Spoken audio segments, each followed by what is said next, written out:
नमस्कार दोस्तों, स्वागत है आपका मेरी YouTube channel BS career knowledge hashtag पर।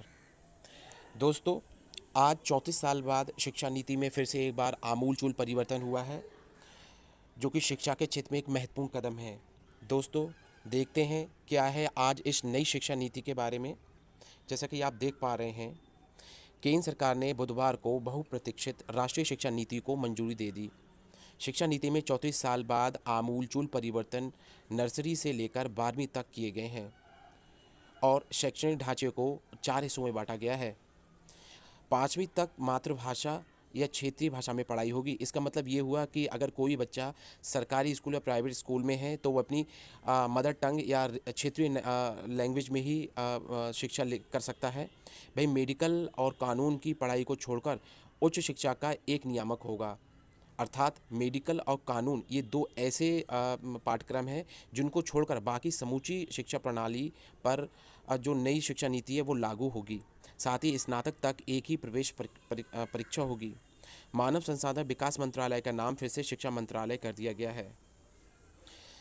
वहीं स्कूलों में बोर्ड परीक्षा साल में एक बार की जगह सेमेस्टर परीक्षा साल में या तो एक बार कराई जाएगी या फिर दोस्तों साल में 2 बार कराई जाएगी। ये परीक्षा वस्तुनिष्ठ या प्रश्नोत्तर माध्यम से हो सकती है। इस शिक्षा नीति को बाद में तैयार किया जाएगा। दोस्तों, अब बीएड के बारे में बात कर लेते हैं। 2030 के बाद 4 वर्षीय इंटीग्रेटेड बीएड वाले ही स्कूलों में पढ़ा सकेंगे। ये बहुत महत्वपूर्ण खबर है।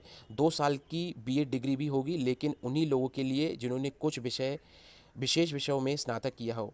1 साल का बीएड प्रोग्राम भी होगा, लेकिन पोस्ट ग्रेजुएट या उसके बराबर योग्यता वाले छात्र के लिए ही। बहुत से छात्र अभी इंतजार कर रहे थे कि 1 साल का बीएड होगा नहीं होगा, तो ये बिल्कुल साफ हो गया है कि 2030 के बाद पोस्ट ग्रेजुएट वाले ही 1 साल का बीएड कर सकेंगे। तो दोस्तों, इसमें और भी है, शोध करने वाले छात्रों के लिए अब 4 साल का पाठ्यक्रम हो जाएगा। जो बच्चे शोध करना चाहते हैं यानी रिसर्च करना चाहते हैं उनके लिए भी एक बड़ी खबर है कि उनका भी जो कोर्स है वो 4 साल का होगा। चाहे वो किसी भी क्षेत्र में शोध करें, रिसर्च करें।